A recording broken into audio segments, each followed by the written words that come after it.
So 5 years after his last project, Concord 11s, my guest today has finally released Project Enrichment. To talk about it today, my guest is Damian Bledsoe.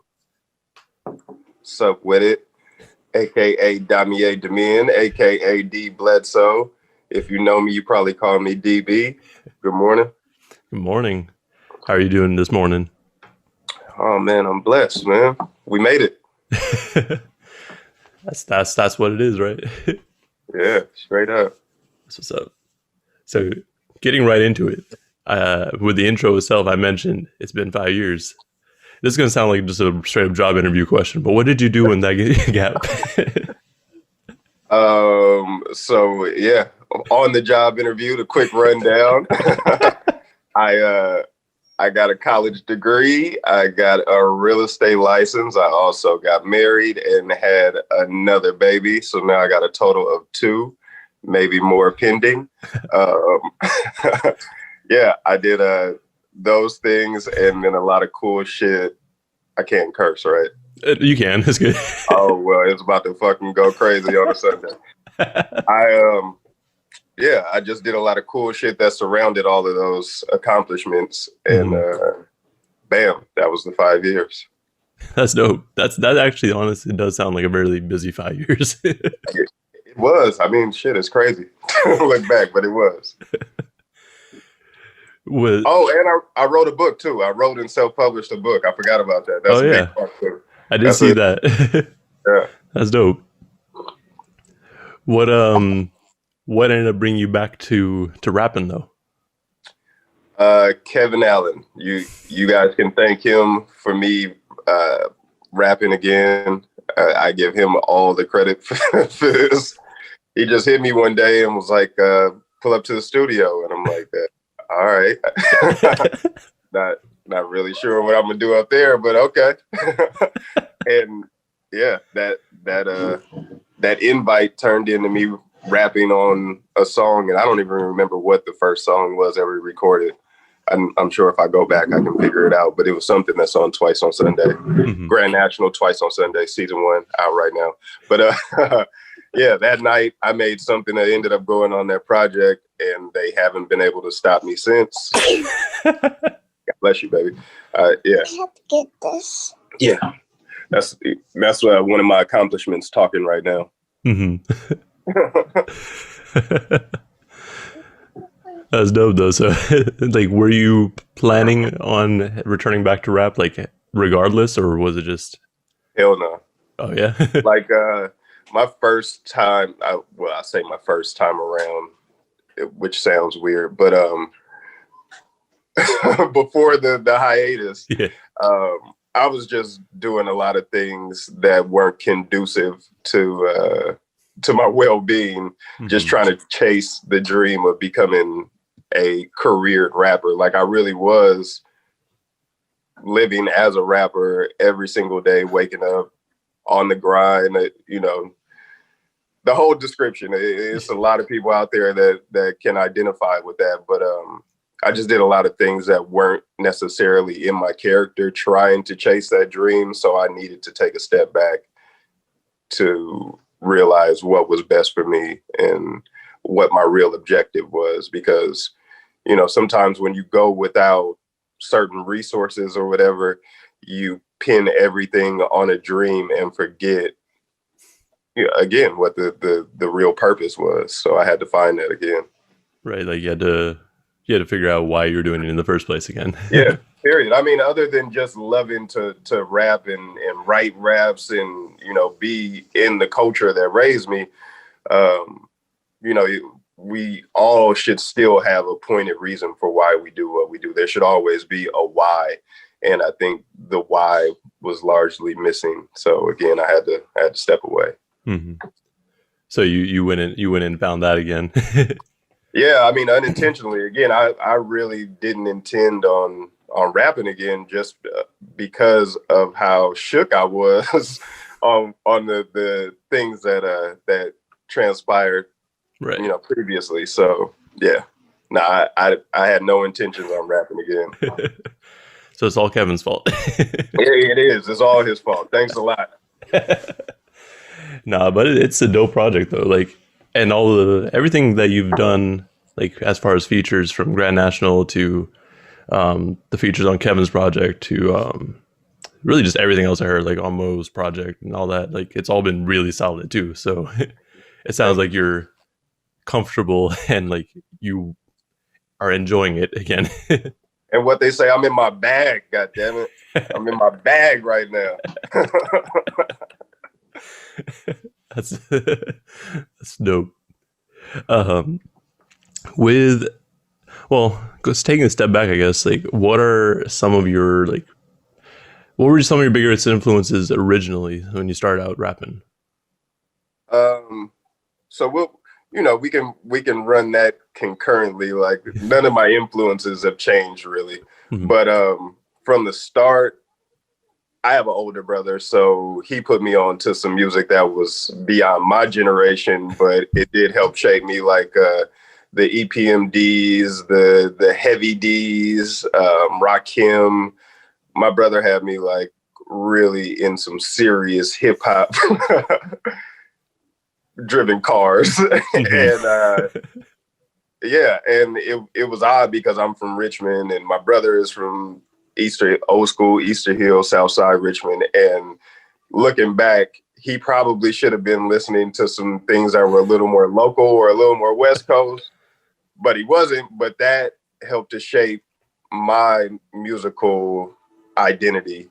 And yeah, so me growing up and what I was listening to and how I ended up starting to rap, a lot of people would be like, "Oh, that's East Coast. Oh, you rap East Coast. Oh, you listen to that East Coast." And it wasn't.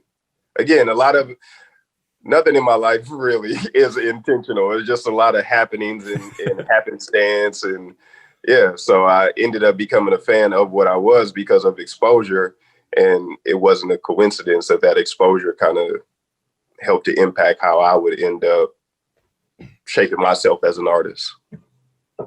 That's dope. So it's like a lot of the influence came mostly from the East then. Oh yeah, for sure that. And I mean, even painting back to my childhood, people like DOC, and then later on, the whole Death Row movement and Cash Money really weighed on me heavily. Like you can still see that in a lot of my song lyrics. I reference the Hot Boys and Juvenile. Like that was, yeah, that that kind of made me who I was for a long time, and still to this day. I mean, with this hot ass artwork by Cut Hair Daniel Lent in the back, like I'm still on my Hot Boy shit. I mean, hell, I mean, on this project you referenced Wayne before Carter, Oh yeah, and then Juvie and Mace, so I see it. yeah, that's what it is. No, really, that those yeah, early Cash Money was a big influence. Rockefeller for sure. I am the ultimate Jay fan, but he separated himself from me a little bit. I'm not in that tax bracket, so I can't I can't all the way get jiggy with home anymore. But I still love the guy. Yeah, I have no idea what he's talking about sometimes, but just rich people problems, I guess. Yeah, I'm trying to get there. Hey, that's the plan. One day I'll be able to relate to you, Jay. One day. Exactly. One day. That's hella funny. So with this project, the whole thing's produced by Basta, right? Yes, DJ Basta. That's dope. And I actually really do appreciate that because I think I mentioned it before, but whenever there's a project that's fully produced by a single producer, like it, for me, it just feels more consistent. Yeah, and yeah. It usually ends up getting to be a better whole like end project. Right, right. You guys probably worked a lot closer together than if people were just sending you beats and you're rapping on them. Yeah, I mean it started obviously again with the whole Grand National situation and being in close quarters and his production on season 1. But then further we did our Seed 16, and I believe that's 4 songs, and but it went straight to Bandcamp. And so my thing is I need everybody to be able to have access, when they search my name. If they search my name, I need them to be able to get it wherever they listen to music. So I'm like, okay, we're going to do the full thing so that the distros can have it. But yeah, working with one producer, that's always been my preference on the projects that you can still find online. I think all of them, with the exception of one, which is under DB, is not even under D Bledsoe. With the exception of that project, every project that I have is with one producer for the entirety of the situation. And I agree with you. It just works out more cohesively, in my opinion. And again, it paints back to my origins, listening to these Manny Fresh projects or Pharrell. I'm a big nerd as well. So all the Neptunes produced projects, I love that type of shit. So I'm still on that wavelength. It's just like you can't really, you can, but it's really hard to get that consistency otherwise, I feel. Oh, yeah, for sure. I mean, there are some talented ears like Kevin Allen that can piece things together from other places. And I've tried it. And that's just not my forte. Like, if I get this sound from this one producer, I feel like it's almost a cheat code to be able to put those together. You just got to move them in the right places and they end up working. But you have different sounds from other producers, it gets a little confusing. And I think that's what happened to me as an artist the first time around before the 5-year break too, is that creatively I was a little all over the place. I was willing to try to make radio songs or then go back to my comfort zone and making these super boom bap hip hop songs. And, whatever fan base I did have, they just didn't know what to expect. Like, is this the party guy or is this the rapping guy? Right. Yeah, that's definitely that's a hard thing to balance, I feel, for a lot of artists. So trying to get that appeal either way. Yeah, people want to know what box to put you in, unfortunately, and what playlist to put you in. So I understand that. As a fan, I do the same thing. Like, if I hear something odd from one of the artists that I expect to do something else, then it's a little confusing. Yeah. No, I definitely feel that. And you started to touch on the seed. I was actually going to ask, was that intended to be on this album? But it sounds like it was originally. Oh yeah. So all 4 songs, and again, I'm saying 4, and I may be speaking out of turn. It might have been 5, but every song that was on the seed project made it on to Project Enrichment. Obviously the order is a little mixed up, being we have 11 songs on Project Enrichment, but yeah, all of those songs ended up making it, some in a little longer form than what they were on the seed, but yeah, they were all incorporated into this project. And as far as the title of the project goes, what was kind of your inspiration for that, and what were we trying to achieve with it, I guess? Again, it's just me and my randomness, honestly. Like, I wish I could give you this nice in-depth answer, but I was just searching my brain for names, and I'm like, okay, this sounds really positive. And it sounds different. We'll roll with this. But then, as matter of fact, it was my son that helped me realize it.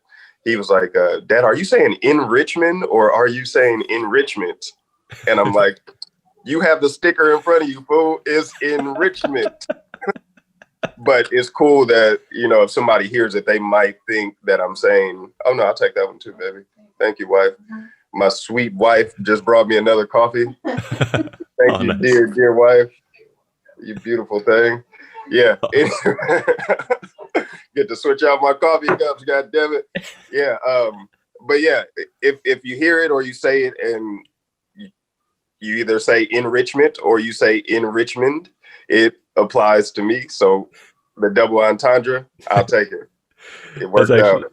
That's actually something that I thought it was intentional too.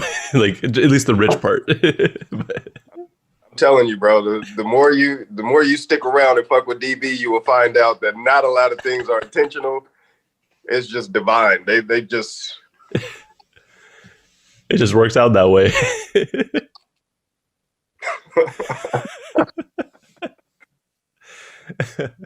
It's like whether you expect it or not, it's a message. Nope, exactly. Just like me rapping again. You didn't think this was gonna happen? Here I go, baby.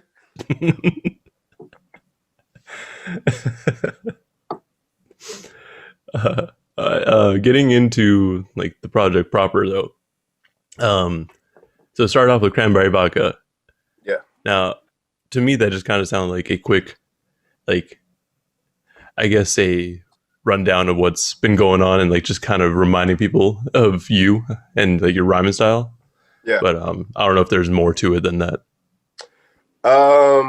Yeah, with that song, well, first of all, when I recorded it, I didn't know it was going to be the first song on the project. So it wasn't necessarily an intentional update.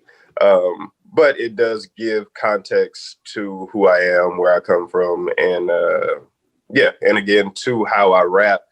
But really the inspiration behind that was, I believe his name is Bubba Wallace, but when they had found the noose hanging up in the NASCAR garage, I was like, man, this is really symbolic. I'm like, this is really fucked up that they would do that to somebody.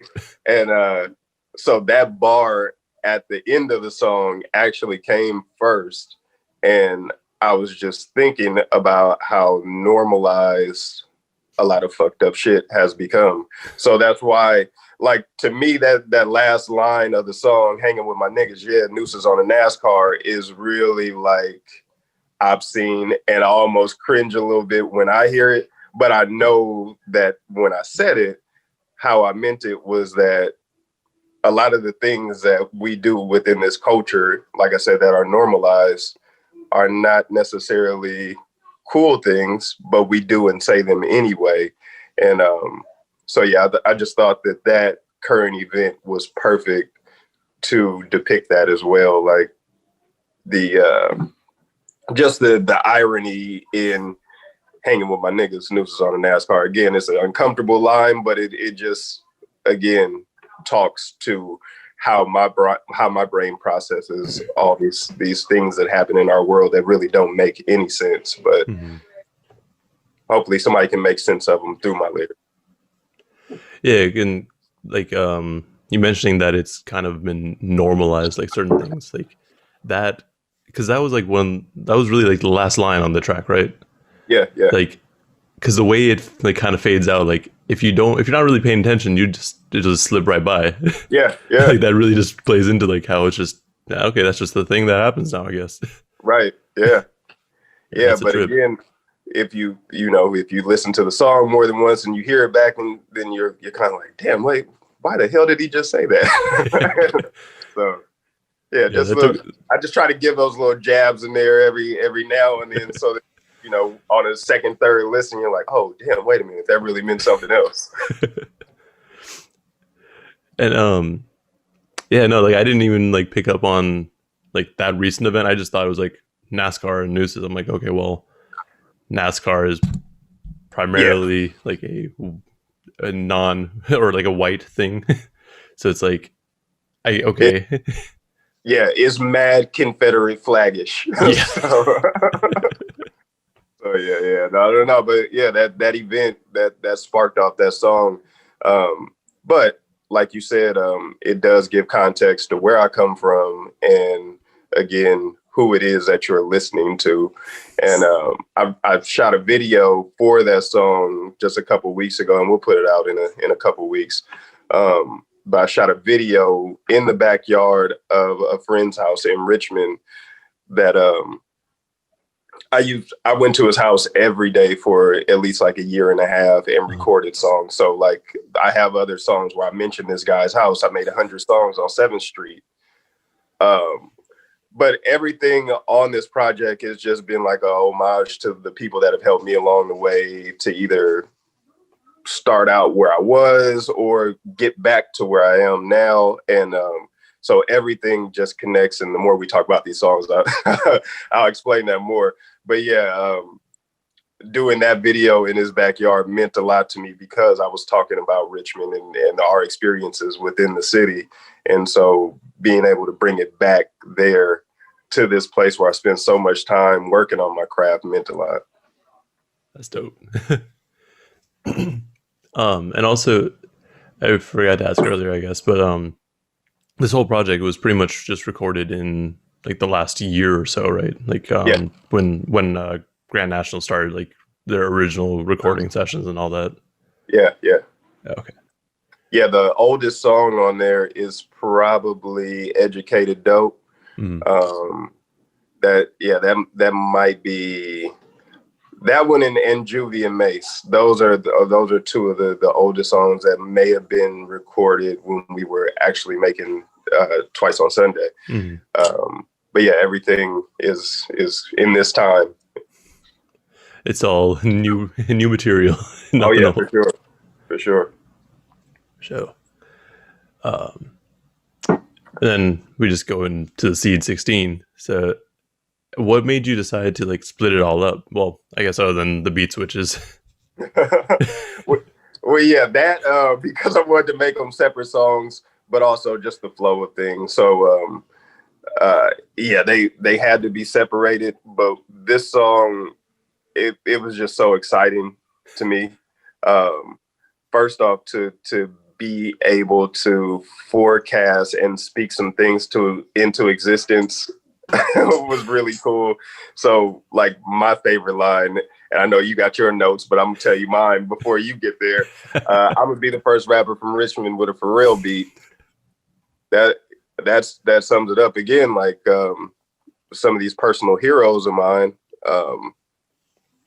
I would just that would be a dream to work with some of these people, but bigger than that, I just want to show people the power of words and prophecy. Like if you put it in the air, you're giving it a real chance to happen. Yeah, you're manifesting it.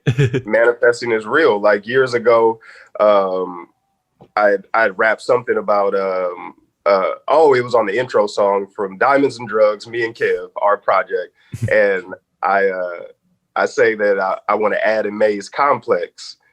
Maybe about a year or two later, I got contacted to do an interview for Complex for the website, for the music section. And so, again, like, you never know how this shit will come back, but if you manifest it, it does. And so me getting the Pharrell beat into that song was really special to me because I know how real it can be. Oh, yeah, definitely. I actually really did like that line too. Mostly like the Pharrell beat, and then Contra Costa, CC. Like, yeah, just, feel me? It just all flows so well right there. Appreciate it. Yeah, no, that's a fun song. The video was super fun too. Noble came through with that. Mm-hmm. It was like a tropical storm that day, so it felt like Miami and it looked like Miami. Like that. Yeah, that song is just it signifies fun to me. Like I just had a hell of a good time making the song and the video. Yeah, like when I remember when I saw the video back when it came out, like I thought I was like, where are you? Yeah. Like why is it like so like everything was so bright and like exciting, but like it didn't really feel like that like in this area at that time. Right. So it was a trip. Just for that window of time. In Jack London Square, Oakland, California. And then that goes right into Juvie and Mace. Yeah. And I did my notes on it is just like it just sounds like you're just running through your inspirations on this track. Yeah. I'm trying to remember my lyrics on this.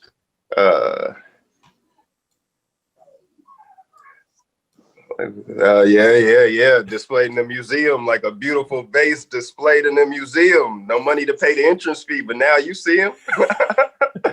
Yeah.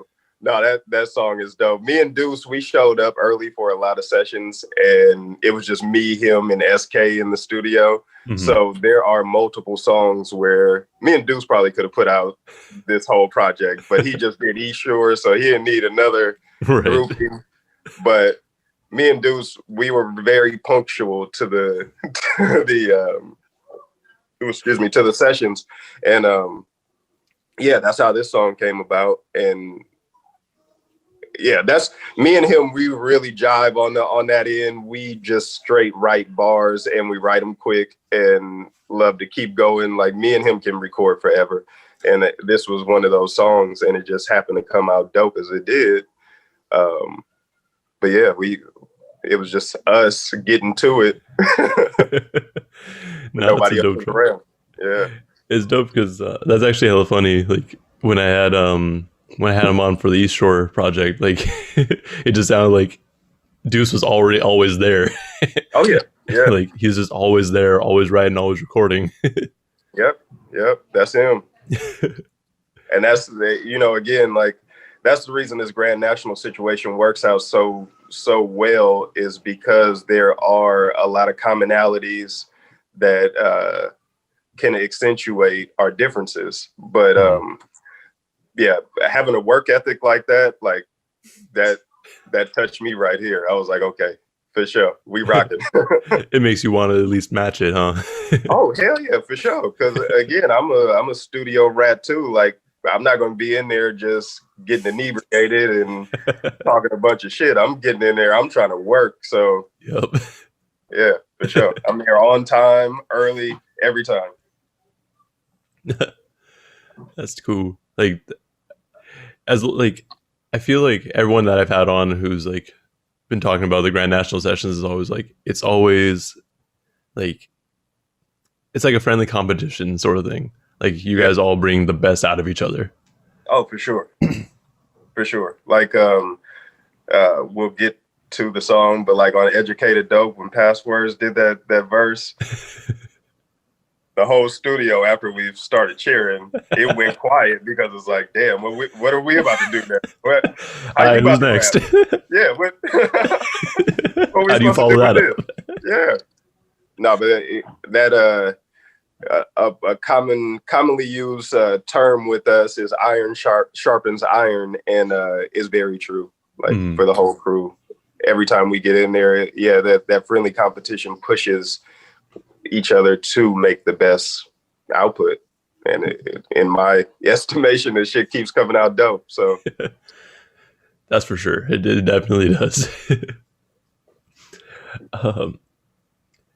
And then, so next up, we got like continuing on the seed. Like I think this is the last one until the very end.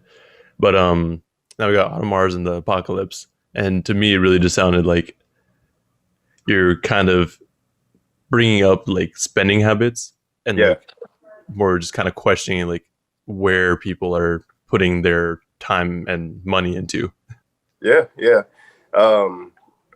Was largely unspoken about, unfortunately, in this culture is financial literacy and responsibility.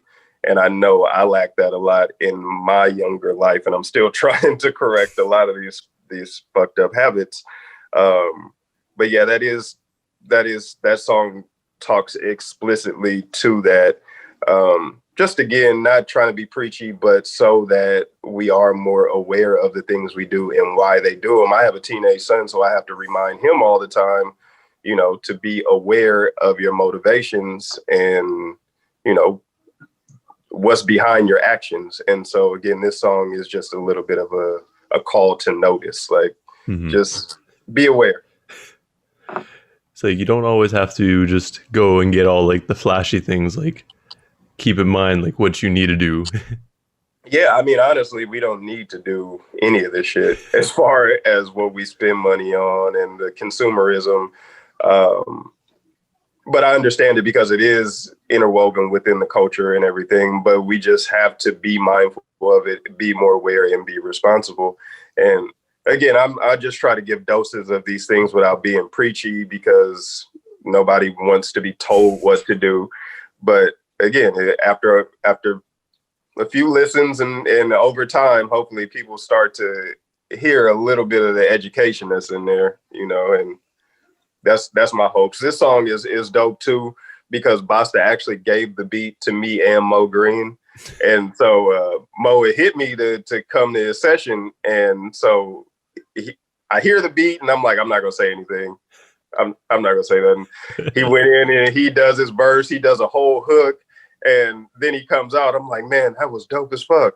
You know, that's my beat though, right? And him and Boss are like, oh, why'd you let...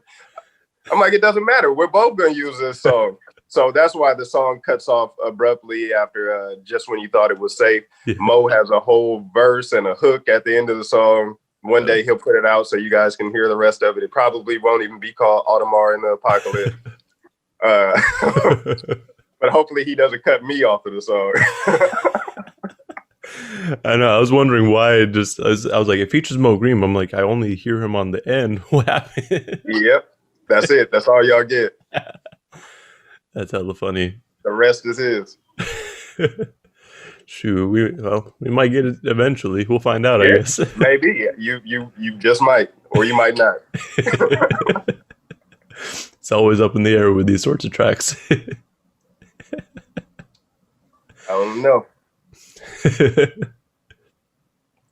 No, but what you were saying about like the bits of knowledge and like the education in it, like I definitely feel that because like, well, also thank you for letting me get a early listen to it. But like because I was listening to it, I'm like, cool, like I'll just be driving and like, you know, you just space out when you drive and then you like click back and you're like, wait, he said this? Oh shit. Yeah. So it's like I definitely feel that just like having sat with it for a little bit longer. Yeah, and again, that's purposefully done because we just dropped on Friday and it's Sunday, and already, you know, people's interests are like, oh, okay, that's cool, but all right, well, so that's why I have like multiple videos and I have all this other stuff. I got the auction, I have the merch, I got all this other stuff to keep the interest there. But not only that, within the music and the bars is like, it's not just surface. Like on the second or third listen, you will find other things within these lines, and hopefully that light bulb goes off and you're like, oh shit, okay, all right. Yeah, no, it's crazy. Like I was telling my girlfriend, like honestly, it was so hard, like because I had like you sent it to me almost 2 weeks ago now. Like it was so hard for me to not listen to it and actually listen to the projects I was supposed to be reviewing. Right. I was like, I just kept wanting to go back to it just because it flowed so well. Like, appreciate it. Yeah, like, when I sent it to you originally, that's when I stopped listening to it, and I was like, I'm not going to listen again until the release. And then when I did, it was hella funny. I was in the car with my daughter, 2-year-old daughter. She's in the back seat, and then she hears Seed 16. She loves the video, so that made it all worth it for me. When she got excited about my music, I'm like, oh shit, this isn't Disney Junior. This isn't Disney Radio Disney. Right. I was like, I made it. My baby loves this. Cool. That's awesome. Yeah. I can only imagine how that feels. Like that's crazy. It's pretty special. That actually reminds me, like when I was listening to, or when I was getting ready to review Kevin's project, like I had my sister in the car, and like she's 11, and there was like that one bar where he was like, they put 2 on 10, but no love for 12 though. Yeah, and she's like, but why? What's wrong with 12? like, let me explain that. It's just funny, like how like people who aren't like, I guess, well versed in the culture and what's going on, like there's like they pick up on those little things. Yeah, but again, that still catches them, and that's the bar work right there. Like you don't have to know what 12 is to know what 10 plus 2 is, and so then you're intrigued. You're like, why is this guy doing this math problem? I don't get it. Before we get into the rest of it, you did mention the auction that you're doing. Yes. Did you want to talk about that a little bit? Yeah, just right quick. The Project Enrichment Capsule. I have an auction going on eBay right now, and I'll keep the auction going until all of the items are gone. So it's a process. But I thrifted for about 30 different pieces of denim and leather, had everybody involved on the project autograph each piece and, throw their little customization on it. And and it turned into a capsule of one pieces. And so now we have it up for auction on eBay. And a portion of the proceeds are going to the Hidden Genius Project out here in Oakland. They really do a lot of good work with the youth here in terms of teaching them different areas like STEM and tech. So, That's awesome. Yeah, we have that connected. That's cool. I guess getting back into it, 24 to 20 flow. Hell yeah. It just sounds like futuristic flow shit. Let's go. Shout out Black Achilles. He really made this track.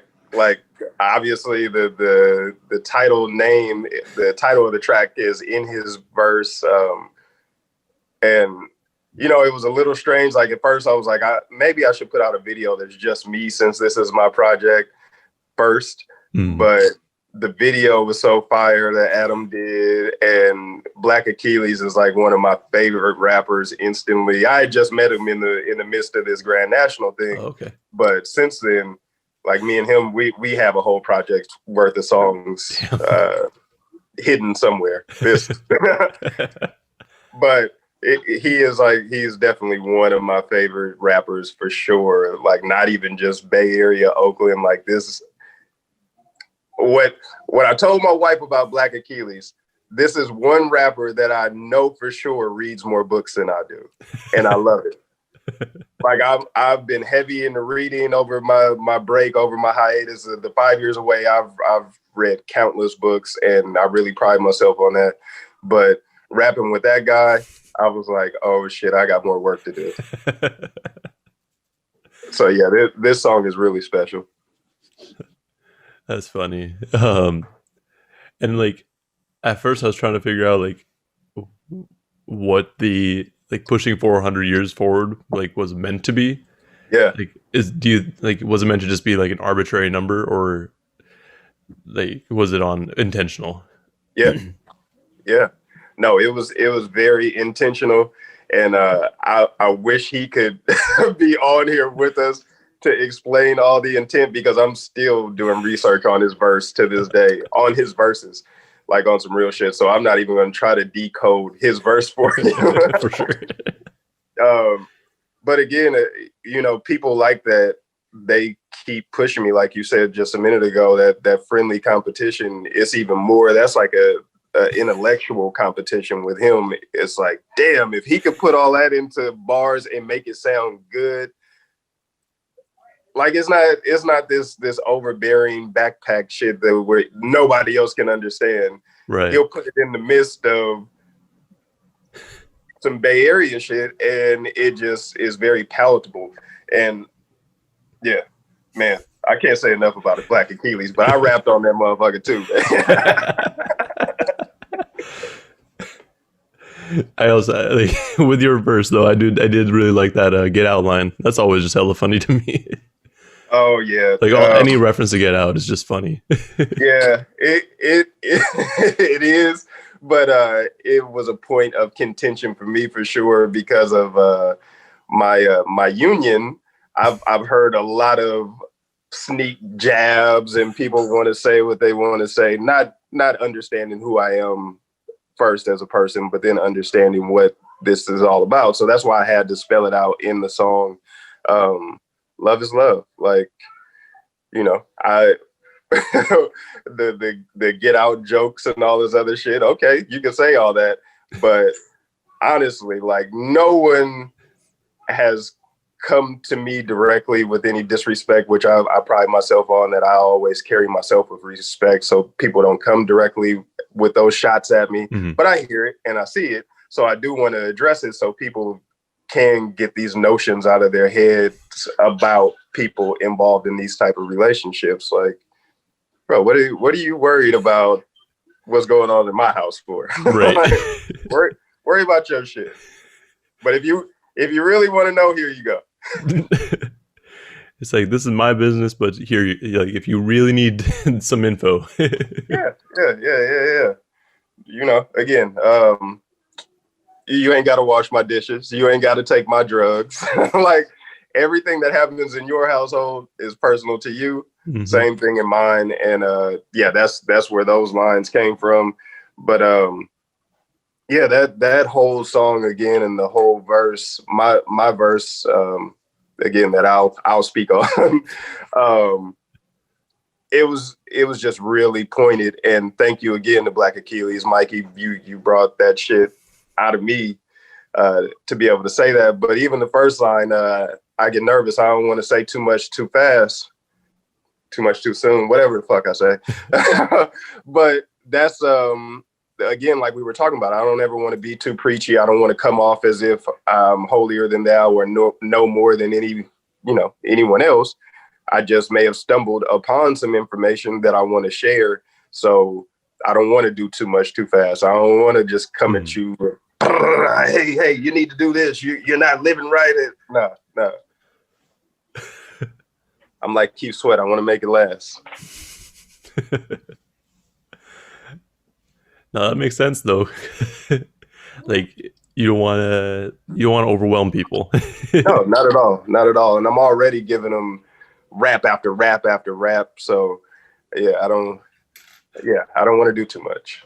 Yeah, because it's like we were talking about earlier, like, it's not like it will always click right away too. So it's like, if you have too many bars like that, people will be like, "Oh, yeah, this is that smart rap." Exactly. People don't, the unfortunate thing, but we, again, as fans and as analysts of the music, you look at things like that. Like, if you say too many things that make people think too hard, they get turned off fast. So our attention goes elsewhere. I don't want to have to necessarily study to listen to an album. Right. Like, again, that's why I fuck with Black Achilles. He gives you the lesson, but then he turns the ratchet back on for you. It's an easy switch for him. Exactly. And we got Nautica Full Gospel. Man. That track just straight up sounds like a crew cut where y'all just talking your shit. Hey, you said it perfectly. Oh man, Kale set that off obviously with the hook, and he is a genius for that. And Jane just lit the song up, like, she put a spark on it. She brightened that whole situation up. But Troy LF and Cliff Solo and Jizzle McFly, like, bringing them within the fold was really important to me, because these are all people that I've been grinding beside, previous to me taking a step back. And just being a fan of their work ethic and their music, like, I had to include them within this. So you may not see them on other grand national projects, but that's my thing. I'm all about the inclusion of the dope. Like, if you got it and we have a relationship of some sort, then we can make it happen. Even if I don't know you like that, like, I've never made a song with Cliff Solo prior to this, and maybe not even Troy. I might have a song with Troy somewhere, but I'm not sure.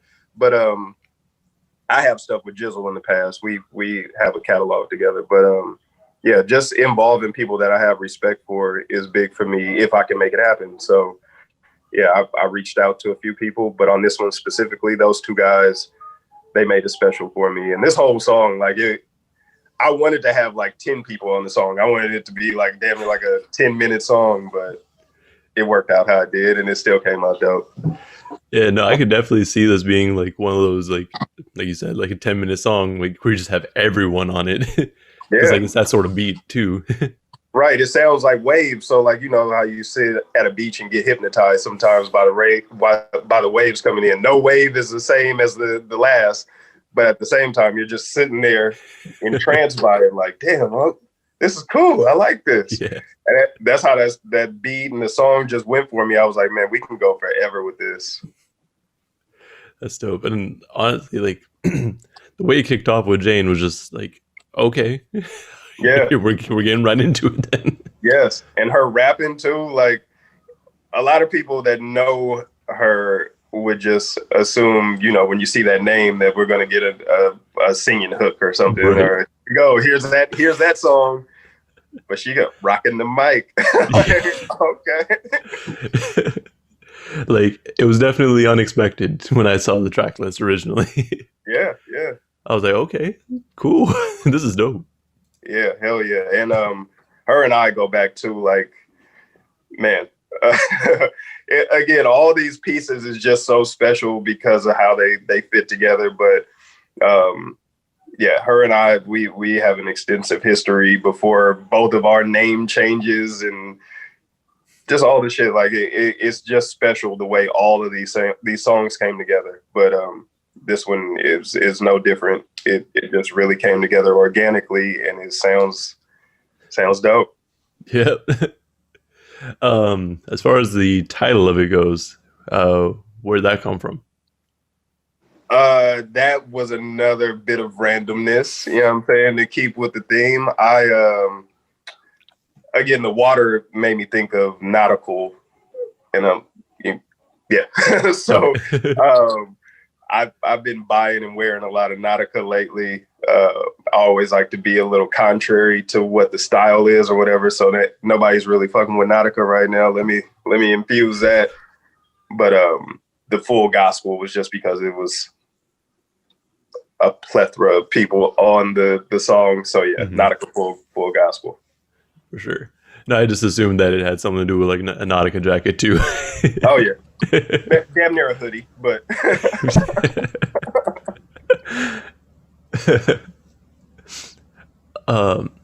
and then we got No Nemesis with Monty. yeah, I love that bar. I'm stupid proper with penmanship. Like, it's just like, it's hella funny because it's like the way it's said is like, that's not proper, but it still is. Yeah. Like, wait a minute, what? How'd you say that? Again, more randomness from DB, man. Yeah, that honestly, I wish I could give you more behind that, but it was really just an unintentionally fly bar that worked, but it's applicable to Monty Draper. Like, he is the rapper's rapper in my estimation. Like, all that good shit that I could say about Mikey Black Achilles, same thing goes for Monty Draper. Like, he is definitely on the same wavelength. He reads just as many if not more books than I do, and I love talking to the guy. He called me yesterday. Oh, bro, I just wanted to tap in. I just wanted to see how you feeling after the drop, man. This shit sounds true. We're on the phone like maybe like 10 minutes, but I get off the phone like fucking cheesing and blushing like that's what Monty does. He's that guy. He's the connect for sure. But as far as raps go, like, I'm always trying to get Monty to rap because he always raps some thoughtful shit that you just, again, as a rapper, I would never think to say the things that he does, and I just respect him as a person, but as a rapper, hella much. Like, yeah. Sure.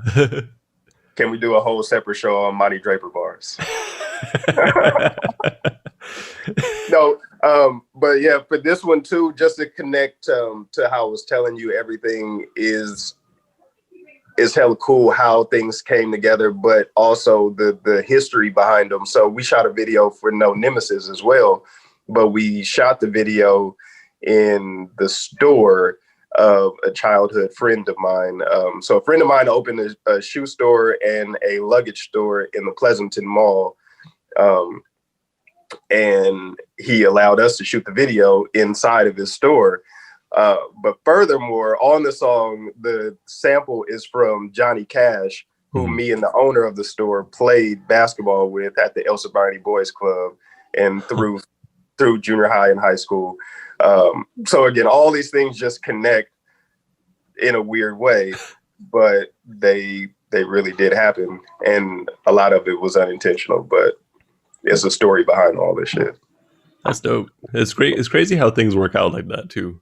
like the connections and like things that happened years ago, like they still like you bring them up or you're able to continue on with certain things like that. Exactly. Big shout out to Johnny Cash, the Fast Gunner, Johnny Castaneda, you know, TIP, Thiz in Peace. Your memory lives on forever. That was another big influence of mine when I was still playing basketball and just writing raps and not really taking it that serious. Johnny Cash was out here killing it.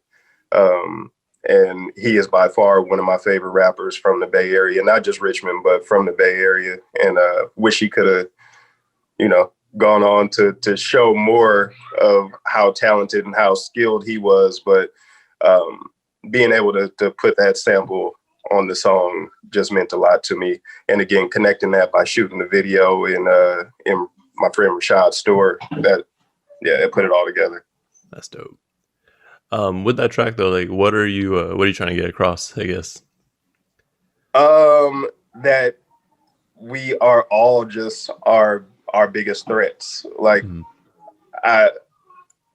I hate how rappers always want to talk about their haters or like people that aren't messing with them or people that are sleeping on them. Like, who cares? Like you're your biggest threat. You're your biggest nemesis. You have no nemesis besides being your own nemesis. That's it. Because people really don't care that much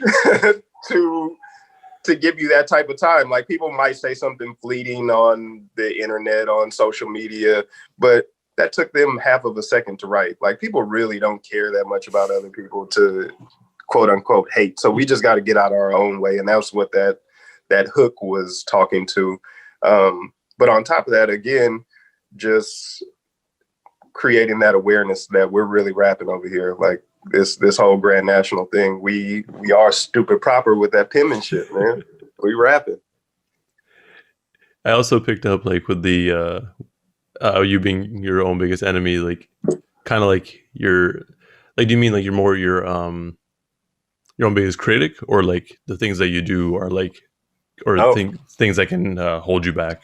Yeah, I definitely know people that aren't their biggest critic, but no, yeah, the things that you do can hold you back. You are your greatest nemesis. Like, you know, spending unnecessary time worrying about what other people are saying or doing, or, you know, self-doubt, just anything. We're all our own biggest enemy. Again, there's not a lot of people, unless you've done something to cause some reciprocal funk, then, you know, more times than not is you that is standing in your own way. And that's how that got infused into those bars.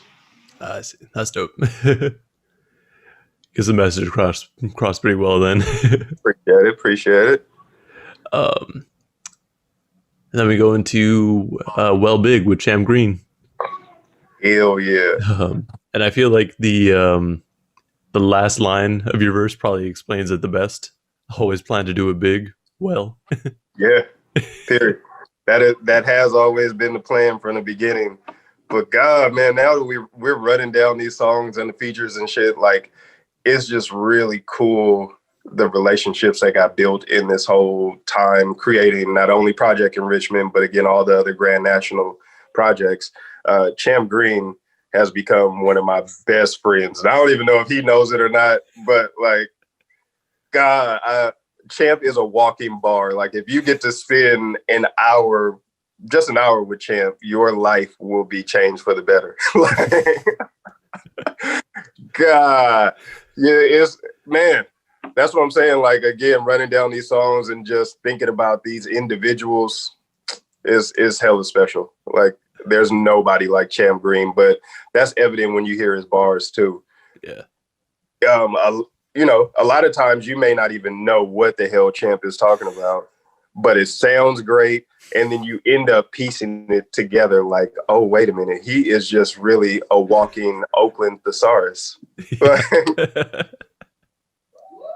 Like he speaks that Oakland etiquette perfectly. And not even that, just like, I want to pinpoint it to the Bay Area, but it's not even that. It's just bigger than that. He speaks in a language that only few know, but everybody can feel. Right. So yeah.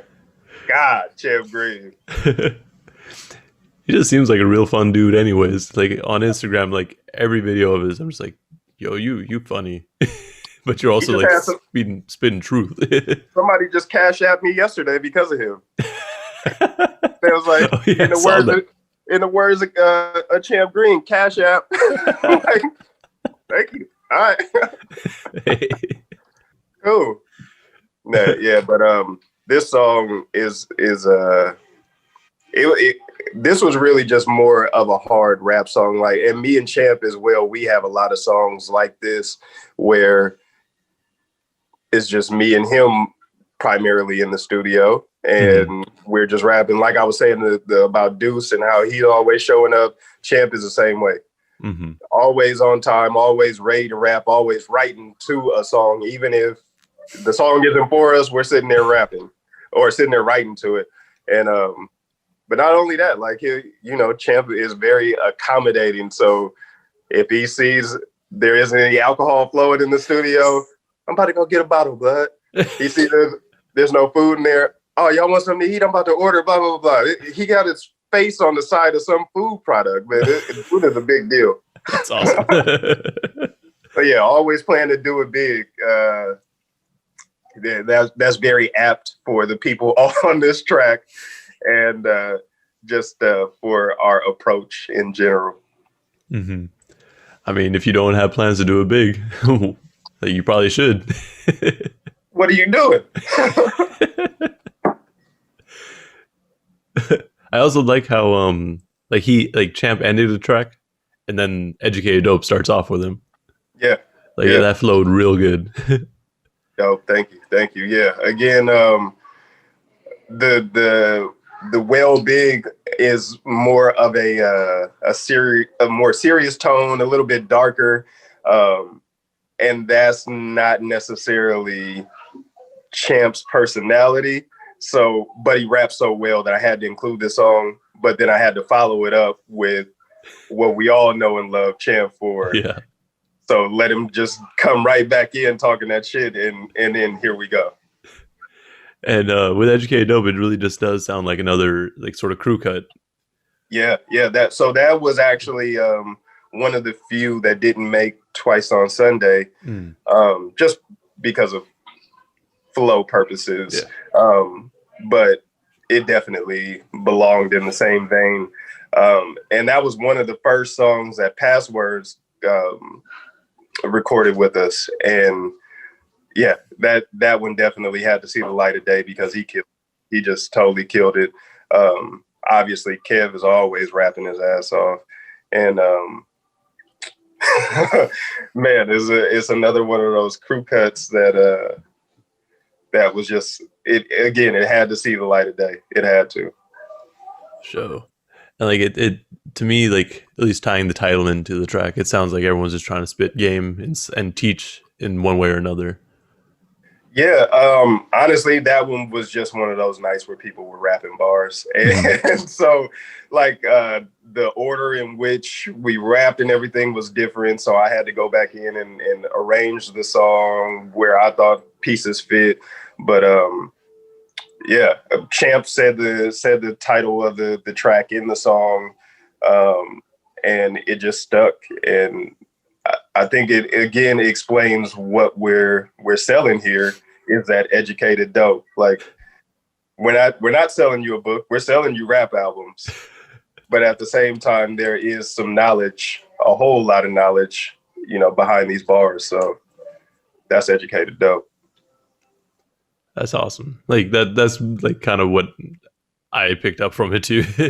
Yeah.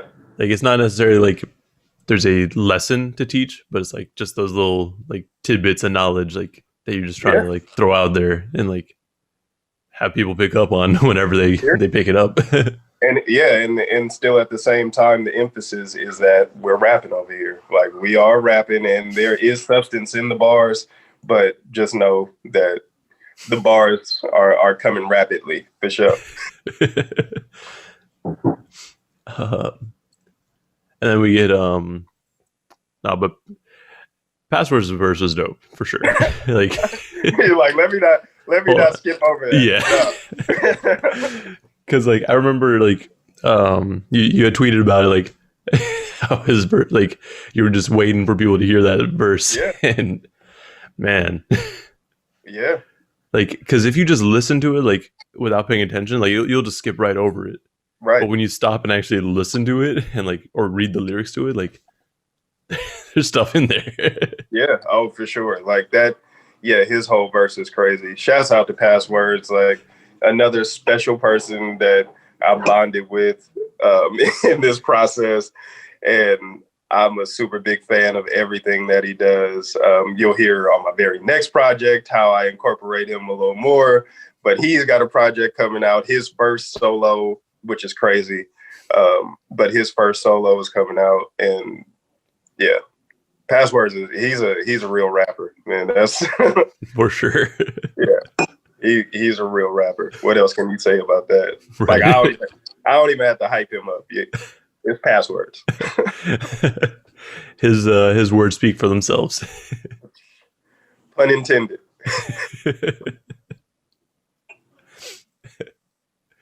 Then we got Wolves in the Winter. I actually don't have any notes on this track, but Don't even trip. I got you.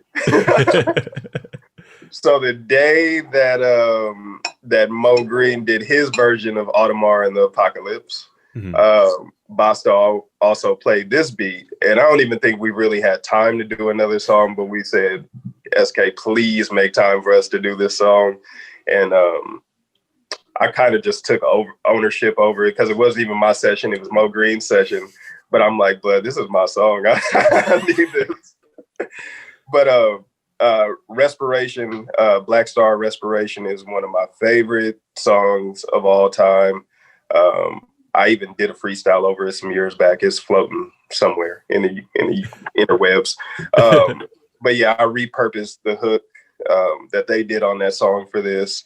So much on my mind that I can't recline. But again, Mo Green, me and him go way back. Like he always says, we were outside when a lot of people weren't. And that just meaning like back 2010-ish, 11, 12. We were out doing the whole Bay Area rap grind, and Mo had way more success than I did. But Mo Green is one of those people. Like I had an internet radio show in Vallejo where Mo is from, GC Radio with my boy Lathan back then. And that's how I met a lot of these people as well. But since then, me and Mo have rocked together. We have songs together. And yeah, to say I'm a fan of Mo Green's is an understatement, again, because it's something more personal there now. Yeah. So again, this song just made the most sense. And to me, this is more or less the last song on the track. I mean, on the project, because the last one I don't count, given it's my son. But yeah, this was just really special to have that moment with Mo Green. And like I said, being a fan of his and being able to have this working relationship with him like this is super special to me. It's an honor. So to trade bars and him to finish my verse and me to finish his verse. I'm a kid in the candy store. Again, with all these different rappers, it's really just more of an honor for me. And this song was really that. So talking about Wolves in the Winter, and again, that's just speaking to the Grand National situation. And again, how privileged I am that these guys brought me back in the fold. Like I was selling houses and being a family guy. And now you're back as a rapper with all those other things too. Exactly. Like them letting me rap with them is an honor. So Wolves in the Winter, man. I also thought like the Wolves in the Winter bit like tied into like, because didn't the original Grand Nationals session start like right around wintertime anyways? Look at you connecting dots that I didn't connect. Hell yeah, they did. And I didn't really have a release date when I made that song. When we recorded the song, I didn't even know that it was going to be mine when I wrote that bar. So it's just, again, that randomness that ties into my life and this project, to where that worked out, that this project is a more or less a winter project, and wolves in the winter, streets out in the summer. My nigga, be safe. And I do agree. Like, this definitely does feel like one of the, or like kind of like the final track, because of, well, the beats a lot more mellow. Like, it kind of feels like it's wrapping things up. Right. But Ball Till You Fall is still a dope track. But we ain't done yet. Yeah. Ball Till You Fall. So I'll get a little sentimental with you here on this track. Way back, I was living in Las Vegas, and I had my son, and he got on a song with me when I was first experimenting with recording. And the song is called Get the Game. And he sang like a 1-minute intro, and he's like 3 years old. And just really, really cute, really special, but young me not knowing it was very corny. So anyway, some things happened over the years, and I had a separation from my son. And so I have a few videos up, maybe 2, but just like talking about my struggle with that situation and being away from him, and being not present in his daily life. It really impacted my music and a lot of my moves for a number of years. So just a couple of years ago, God worked things out, and my son was able to come live with my wife and I. And now he's a senior in high school, not to tell my age, but yeah, he's a senior in high school, and he's been here with us for 2 years, and it's just incredible. But being able, and I don't advocate for him rapping at all. Like, we're big on school. We're applying to colleges right now, all that shit. My son he's not aiming to be a rapper, but just being able to bring things full circle and make up for the corniness that I did when he was 3. And also just let him know more than anybody else how special this time has been, and his impact on my life. Like, not just over the years, but currently, it was special for me to put him in that place of, here's how this project is about to wrap up. Like, bam, Ali, you're on the very last song. That's dope. Like, especially being able to bring it all back from, like, basically where you started. Yeah. And so it's like, if this was my last project ever, which is not, because I already got I got some other stuff in the works. But if this was my last project, that's how I approached it. How would I want to cap this off? And capping it off with my son, being on that last song, it was just perfect to me. And he's rapping his ass off too. Definitely. I also really just liked tying it back in, like the pyramids in Egypt, Australia, and the Outback, like having, at least wanting for both him and your daughter, like, to be able to see those sorts of things. Like, yeah. It sounds like either, well, kind of a mix of you trying to like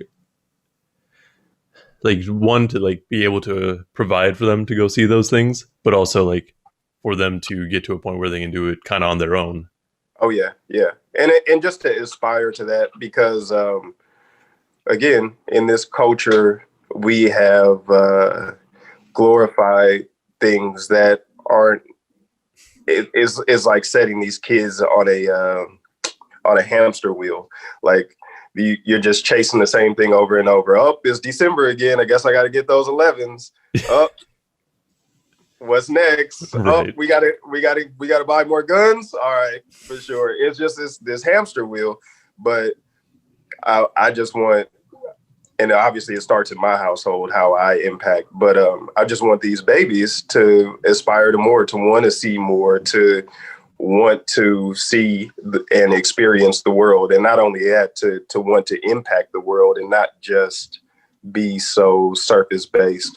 And so that's where those last bars came from. I just want all of these kids, not only my kids, but all these kids, just to aspire to more. And so that put the perfect bow on Enrichment as well, because I want people but more so kids to enrich their lives instead of just being so surface based and just so accepting of whatever pop culture tells you is what you're supposed to have, or you're supposed to want to have. Right. Like have a more, I guess, balanced outlook on life. Oh yeah, for sure. For sure. It's necessary because, the images that that are being forced on us are largely unbalanced. Yeah. And you fall into those modes of thinking that you're not successful or you're not impactful if you don't have X, Y, and Z, or you're not doing X, Y, and Z. And that couldn't be further from the truth. We all have a particular part to play, and we just have to find enjoyment in playing that part and not worrying about what everybody else is doing or having. Yeah, because like a lot of times we, like you said, we only see all the, I guess, material things. Yeah. But we don't ever really see like what goes on behind the scenes with that, or like what else is going on in those people's lives. So not like, at all. Having that, like at least acknowledging like, yo, we need to look at more than just that. Exactly. I feel like pretty important. You'll see me with a collection of Rolexes or expensive watches, but you don't know how many failed transactions I've had in the midst of that kept me up nights. Like, there are way more headaches and downfalls on the way to success than people are shown. So again, I just want to expand on the notion that we need to place value in some other shit. and makes sense. Yeah. So that was the last track on the album. Regarding like any, I guess, final thoughts on the album, like, do you feel like you got what you set out to accomplish across? Shit, I hope so. Yeah, I mean, I definitely did what I set out to do, which was just put the bars out there, and the intent behind it is definitely there. I'm not using this as a big selling point, but if you notice, I may have said maybe 2 curse words on the whole project, and those are being damn and God damn it. Like in my whole time back, I rarely use any curse words, which I'm not trying to do an old school Lil Wayne or whoever. I can't even bring up the rappers. I can't even remember the rappers that don't curse.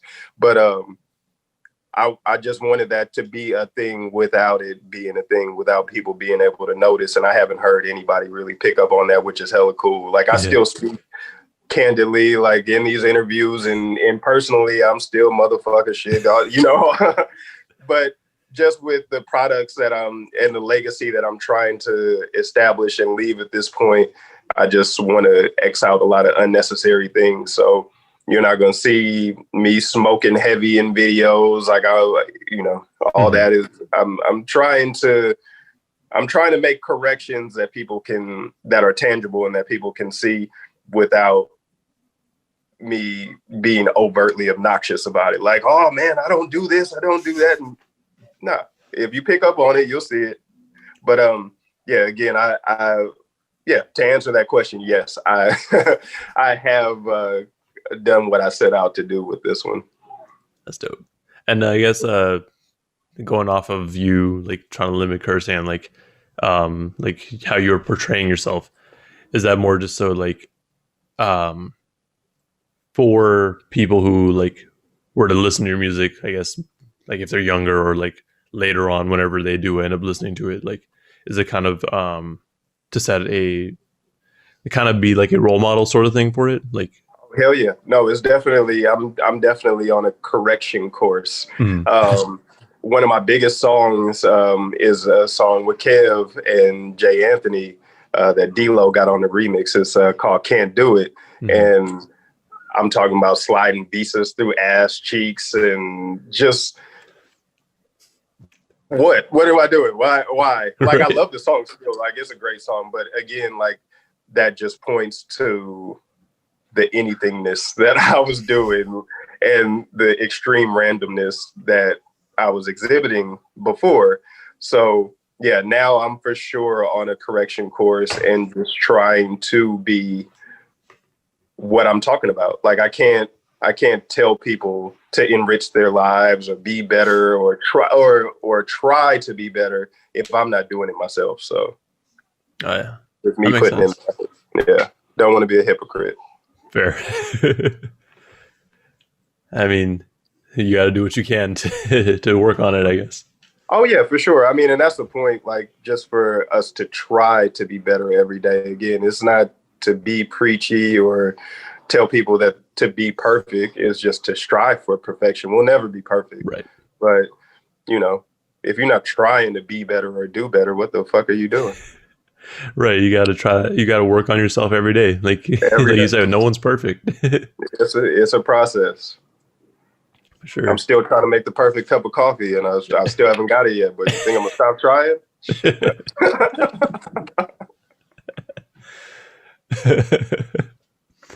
That's dope. That about wraps up all I got in terms of questions and in terms of the album. Are there any other things that you want to promote or bring up as we wrap up? Yeah, www.grandnational.com, NATION Just look for D Bledsoe wherever you can. I don't have a website, but I'm all over the web. Look out for the Agape Elephant on the Room on Christmas by Champ Green. Look out for Ian Kelly's project with Ninth Wonder coming out on December 18th. Get everything in the back catalog from not only D Bledsoe, but all of the cast members from Grand National, which I am not about to name here. But if you go to the website, you should be able to find those, or we have playlists on YouTube, on Spotify. Yeah, man, it's just a lot of work in the universe. Just catch up. Yeah, that's what people gotta do. Yeah. People sleeping on Grand National and the Bay Area in general, like they need to catch up, wake up. Hey man, we're talking enrichment here. It's for you, not us. Yep. Well, thank you so much for being on. I really appreciate it. This was dope. The project's dope. Everyone, make sure you go listen to Project Enrichment. For sure, lyrics up on Genius on the lyrics are out there. My review come out Wednesday, so be on the lookout for that one. But yeah, make sure you check out everything Grand National related, everything. I mean, make sure you listen to Project Enrichment. Check out that auction if you have the chance. Buy merch. Support your boys. Yeah, straight up. No, I appreciate you, man. No, thank you. All right. Thank you. See you. Yeah, in a minute.